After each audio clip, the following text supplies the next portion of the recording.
people are complicated, and Bunny is a complicated person. He's a fucked up human being and a flawed one and a mad one. Question. Who's the coolest fucking dad in the world? I loved the character. I thought, wow, what an amazing challenge, you know, because sort of on paper he's quite hard to get on board with, really. And I thought, well, what a great challenge to be able to sort of play this wholly unlikable character in many ways. Just so you know, I just pissed all over your bathroom. Some books produce images in your head that are so vivid that you can't help but want to see them realized in real life. And that's what happened when I read The Death of Bunny Munro. It is a pretty wild road movie about a sex-crazed salesman and his half-orphaned son try to find each other in the wake of overwhelming grief. Right? Yeah? Let's get out of here.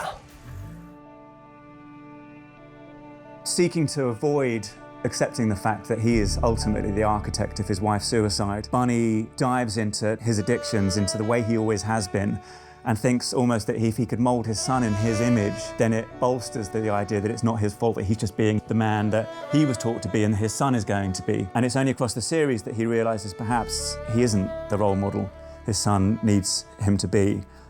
I really want to go home now. Please. Junior has to put up with a lot for a 9-year-old, witnessing things that are too adult for him that a little boy shouldn't witness. But I think Junior would probably say, God, my dad's quite good fun. I think Bunny, you know, as the series sort of goes on, there's a sort of profound love and respect that emerges, really. It's just too late. Bunny is a really broken man. He's a product of a really awful upbringing. He really struggles with intimacy, which I know it's hard to believe since all he does is ride all around him, but it's not about that. It's about the lack of care and good examples he was shown as a kid and the damage that can do in a man. I think Bunny's probably got quite a sort of sage opinion of himself. I don't think Bunny's under any illusion as to who he is. There is a lot of love in him. It's just misguided and misplaced. I will need the money up front. Now, who'd like a demonstration? Shall we? Somehow there's something about him that you just go, I kind of like him though.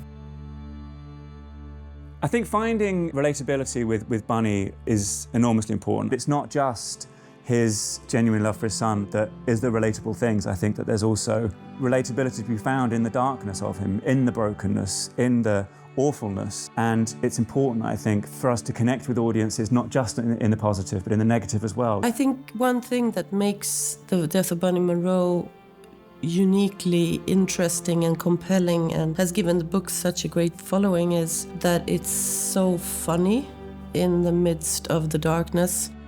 And it takes you places that you could have never dreamt up. It's unpredictable. There's been days where we just be like, are we really gonna... Every day you're like, God, now we're doing that, now we're doing that. This character keeps pushing the sort of envelope of everything. I think this show is incredibly balanced. You know, it rips your heart out and then it makes you laugh, which is incredibly important for humans to be able to laugh in moments of real darkness. The scripts are some of the most haunting I've ever read, and they really stayed with me. I couldn't stop thinking about it.